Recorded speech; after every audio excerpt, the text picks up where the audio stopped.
Am I the Ahole for lashing out and blocking my friends after they refuse to communicate with me?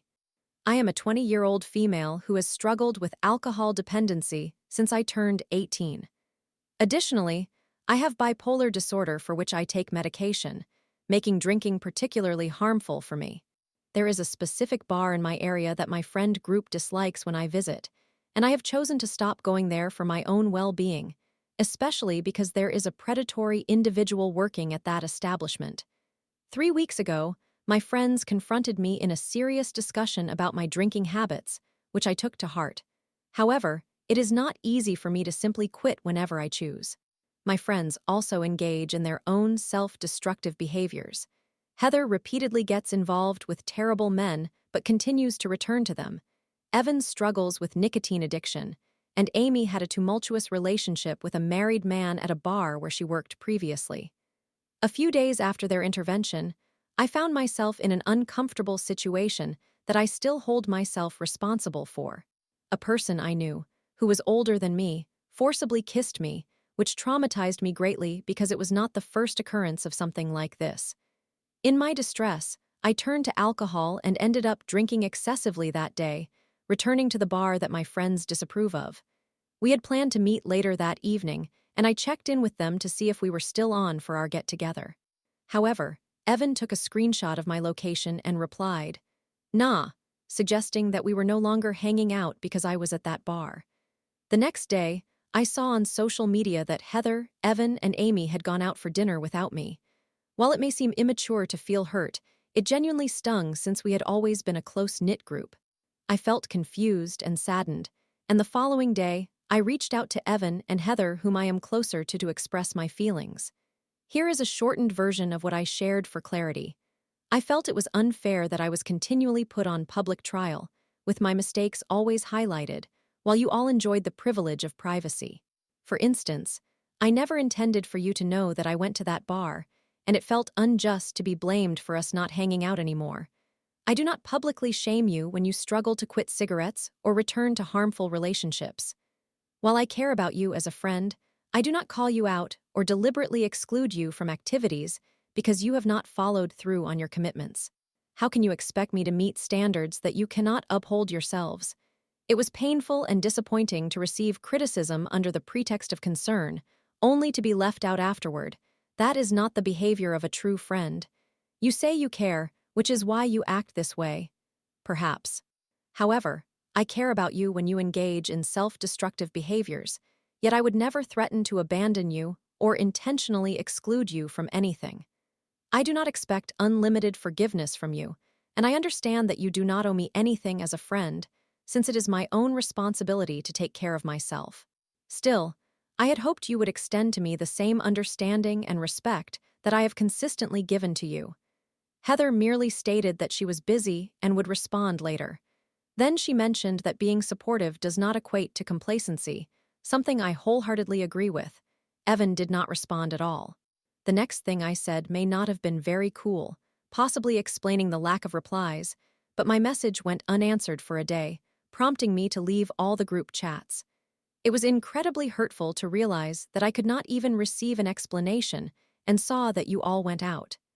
To me, that was a clear indication that you no longer wished to maintain our friendship.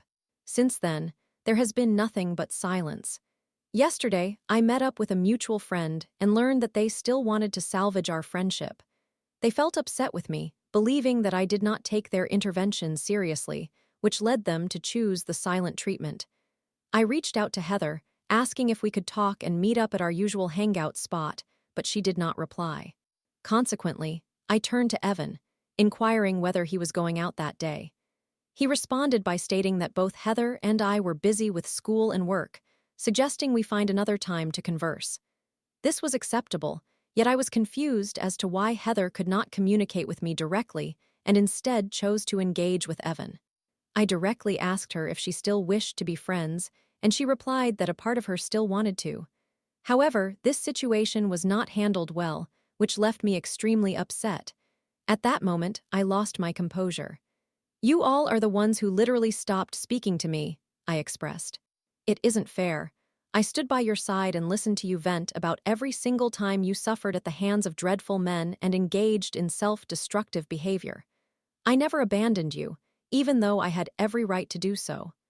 But I make one mistake, and instead of asking questions, you assume the worst and give me the silent treatment. When you say it wasn't handled well, do you imply that when I finally voiced my thoughts and defended myself, that was an issue? You all were my closest friends, my entire support system. Heather then replied that she understood I was upset, but would prefer to discuss it another time.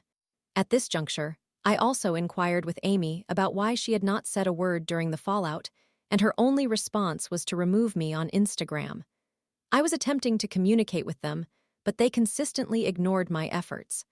I am unsure if you have ever faced such a situation, but it is an incredibly distressing feeling when you strive to connect with those you care about, only to be ignored collectively. I sent another message to Amy, asking her to clarify what was happening. She read it but did not respond, causing me to lose my temper and lash out with a hurtful comment, saying, "Keep acting like a saint. You can deny it all you want, but you are still leading married men on and justifying it as harmless fun, so I do not understand why you are lecturing me about morals." This was incredibly unkind of me, but I did it anyway, and then blocked all of them. I had attended therapy earlier that day, and my therapist indicated that my friends had the right to distance themselves if I was being self-destructive, and I understood and respected that standpoint. However, she also stated that I had every right to step away when they were engaging in harmful behaviors, yet I chose not to, which hurt the most. I opted to invest more effort, consistently arrived on time to our meetings, something they often did not do, and prioritized spending time with them even when I felt overwhelmed with school and work, never putting myself first. I cannot hold anyone else accountable for that. It is solely my responsibility. I recognize that I need to reflect on my contributions to these circumstances and understand that my own self-destructive behaviors could impact others, even though I never intended for anyone to become collateral damage. Given everything that transpired yesterday, I am now questioning whether I overstepped when I lashed out in an attempt to initiate a conversation with them because I believed they wanted to reconcile, and I wonder if I am the one at fault. Story 2. Dispatcher refuses to send van for maintenance. Forced to change my tire while I enjoy dinner on company time. Hello everyone. This is my initial story posted here, and it specifically revolves around a revenge theme. I genuinely believe it leans more towards being professional rather than petty, although it isn't significant enough to warrant extreme measures, hence my presence here. This narrative illustrates how a humble delivery driver managed to thoroughly annoy a dispatcher, squander his time, earn 4 hours of overtime, have a meal covered, and enjoy a complimentary beer. A summary is provided below for your convenience. I worked as a driver for a small company that coincidentally rhymes with Slamazon. By this point, I had been employed there for several months and had established a reputation for being particularly meticulous regarding vehicle maintenance. I'm not just referring to routine things like washing. I mean ensuring urine bottles were removed, broken wiper blades were replaced, and burnt-out lights were fixed, essentially anything that demonstrated an actual concern for the well-being of the drivers. To put it mildly, there was once a van I had that lacked any functional lights, and the passenger side door fell off right before my dispatcher's eyes, yet they still sent me out. Unsurprisingly, some trips were more manageable than others, but this particular occasion was quite an experience. You see, my friends, some considered me a problematic driver due to my fixation on keeping the vehicles roadworthy. I had not caused any issues aside from this concern. We had dispatchers who were promoted after just 1 month, even after being involved in incidents with mailboxes, cars, and other forms of chaos, yet I was continually overlooked. This understandably frustrated me immensely, prompting me to seek better opportunities within 6 months of being there. I ended up staying for nearly 2 years. Naturally, all my requests for essential equipment and the removal of urine bottles were declined, so I resorted to purchasing bulbs for my van and extracting them after completing my route to use in the next day's vehicle. I also disposed of urine bottles discreetly. It was somewhat unpleasant, but it was certainly preferable to enduring the odor in the sweltering Georgia heat during the summer in a van with occasionally functioning air conditioning. This unpleasantness persisted throughout my tenure there, of course. However, this incident was the first of many times I set out to get even with the dispatchers for disrupting my scheduled routes and assigning me unsuitable vans. This particular van had malfunctioning lights, broken air conditioning, and shook uncontrollably. It emitted an unpleasant scent reminiscent of urine and stale taco flatulence. Additionally, the door wouldn't lock securely, leaving packages vulnerable to theft, and to top it all off, it had 4 bad tires, some even exposed to the metal bands, with one tire bulging in its demise. Throughout the day, I did my best to handle this van, adding air to the tires on several occasions, and just barely finished my route with a bit of daylight remaining. After spending 10 hours on the road, I began the hour-and-a-half return to the distribution center. Midway through the drive, however, I began to notice the unmistakable shake indicating a tire failure. Well, here we go, I muttered to myself, scanning my surroundings. I was on the interstate and not too far from an exit ramp. With the little tire I had left, I cautiously veered off the ramp into a parking lot adjacent to an Applebee's, not a bad stroke of luck under the circumstances. I called dispatch, provided my exact location, and explained the situation. The conversation unfolded as follows. Me: "Hello, this is Chuckitbucket007 checking in again. Dispatcher: Dipshit dispatcher." That was the entirety of the response. Me: "I have a flat tire over here at my location." Dispatcher: "What? How did that happen?" Me: "Because you sent me out in a van that needed new tires." Dispatcher: "Fine, whatever, everyone has left for the day, so you'll have to wait until I arrive." Me: "That's all right. I'll stay on the clock then." Dispatcher: "Uh-huh. You completed your route, so I don't understand why you would remain clocked in."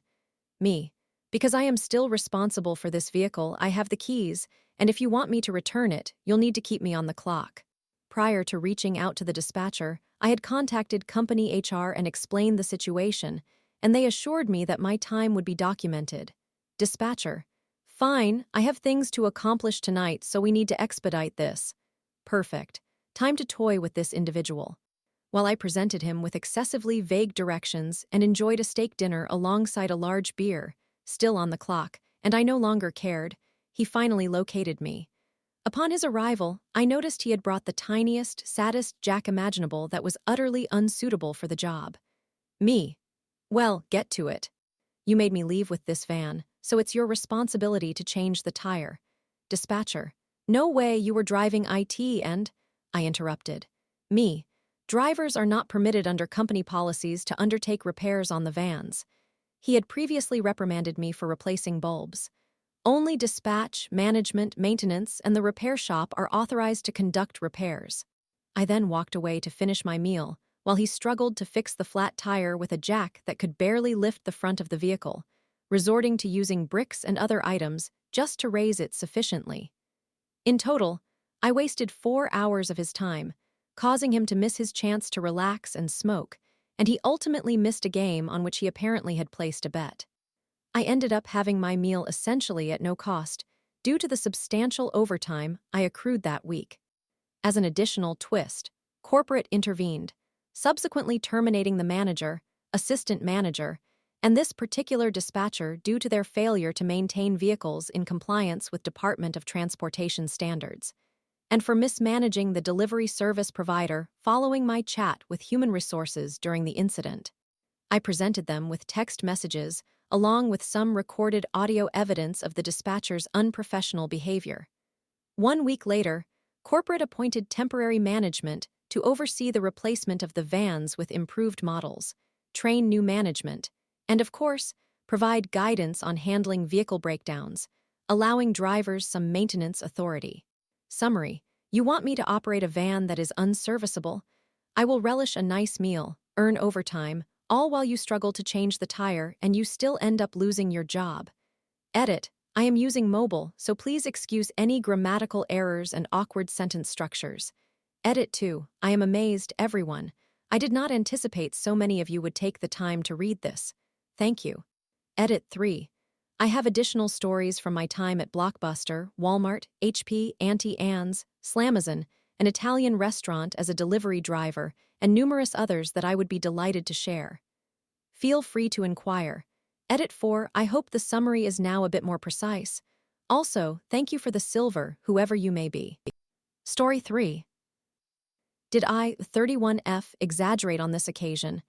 I feel like I should have been clear with my boyfriend, 31M, but he could have too. Hello. I apologize for the length of this message, but I feel the need to express my thoughts. On Friday, my boyfriend and I had dinner at my place, and we discussed the idea of seeking couples therapy because we have been experiencing some disagreements due to poor communication. Each time we fight, we end up not speaking to each other for several days, and we both agreed that this is unhealthy, as it doesn't feel good. He agreed to go to therapy, but we did not specify when. We ended the evening on a positive note, but he told me the next day, Saturday, that he would drop by to see me before leaving for a week-long work trip to a distant state. I had been aware of this trip earlier in the week, so I accepted it, though I knew I would miss him immensely. He mentioned before leaving on Friday that he would stop by Saturday afternoon, but did not give a specific time, just in the afternoon.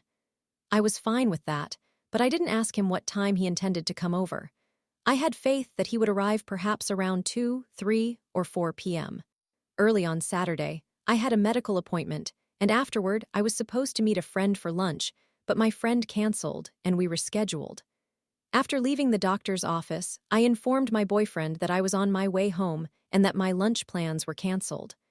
I hoped he would suggest a specific time for us to meet, but instead, he only asked about my medical appointment. I felt a bit irritated, because it seemed like he disregarded what I had just shared about my friend canceling, and I noticed a lack of interest from him regarding what time he would stop by. I replied in a serious tone that my appointment had gone well, which he picked up on, prompting him to ask if something was wrong. This only made me angrier because I thought, how could he not realize that it was already noon and he hadn't told me when he would come, especially after I explained that my friend's plans were canceled? Sure, I contemplated directly asking him when he intended to come, but I refrained. I preferred to convey my anger instead, telling him I was going to take a nap while also expressing my concern that he might not come, and we wouldn't get a chance to say goodbye. He insisted that the afternoon was still young and that he would stop by, but once again, he did not specify a time. I took my nap and woke up around 5 p.m. I prepared my meal, and just as I was finishing, he sent me a text saying he would arrive later but didn't mention a time. My frustration escalated, and I responded with, "If it's complicated for you to stop by, perhaps you shouldn't bother." That was when the realization that he might not come at all hit me harder. I felt very upset because it seemed like he had something more pressing to attend to, or perhaps an issue with a family member, but I perceived that he was merely delaying his visit to me. He could have explained what was happening, but he just sent that vague text instead. I know I could have asked him for clarification, but I chose not to. After not hearing back from him for about an hour, I finally asked him what I should have earlier. "What time are you planning to stop by?" "It's 6:30 p.m., and you mentioned you would come in the evening, but the evening is approaching, and my fear that you won't come is growing." I added that if he couldn't arrive before 8 p.m., he should skip it altogether, as I thought. "It's neither the time you wish for nor the time remaining for you. I am not a hotel." Almost an hour passed before he replied at 7:20 p.m., saying he still intended to come but agreed that if it were 8 p.m., he wouldn't show up. I was extremely upset because it was so late, and he had the audacity to suggest stopping by when it was already 7:20 p.m. At the very least, he could have apologized or provided an explanation for why he hadn't arrived in the afternoon and why he was delaying until the evening. It made me feel insignificant, as if he knew I would be waiting for him at home and would accept whatever he gave me. So I got in the shower, and around 7:55 p.m., I texted him, "You see, you didn't come as I suspected when I expressed my concerns at noon, and I don't know why." I wished him safe travels and mentioned that if he still wanted to talk once he returned from his trip, I was open to it. He didn't respond, and I decided to turn off my phone. Then I went outside and locked my front door, just in case he decided to show up after 8 p.m. since he had a copy of my keys. Honestly, I didn't expect him to dare to come. Half an hour later, I turned my phone back on and found 3 audio messages from him. He said, at 8:48 p.m., that he was outside my house and could not get in because of the lock I put on. He expressed that he would never come to my home again, but said if I wanted to talk, he would wait for me in his car. Since my phone was off, I hadn't seen that message. In the other voice messages, he noted that he recognized I had turned off my phone and that he left because he couldn't get in, even stating that he wasn't a thief who had to wait outside. I put the lock on to ensure that if he dared to arrive when he had time left, he wouldn't be able to do so, especially after he agreed that if it was 8 p.m. and he hadn't arrived, it would be best not to come. I replied to him, explaining why I locked the door, wanting him to understand my position, and that he needed to respect the times he said he would visit. I told him he could throw away my keys if he wished, and he simply texted me back that it was fine and that he understood he couldn't stop by at a time that was left without informing me. Yes, perhaps I did overreact in wanting him to give me a specific time because I could have asked him directly, but at the very least, he could have told me why he would be late. Instead, he allowed me to believe I would be waiting for him with no communication, even after he initially said he would come in the afternoon. We didn't get the chance to say goodbye as he is now away from the city and me. I am unsure if we have broken up because we didn't communicate anything regarding that. I simply chose not to speak to him, and he did the same. We have never gone more than a day without talking, but I think this might be the first time. I have not sensed any interest on his part to resolve this situation. I know it has only been a day, but given how we both reacted, I have my doubts about whether we will discuss this matter or even attend couples therapy as we had planned on Friday. It feels as if everything we talked about on that day has simply disappeared.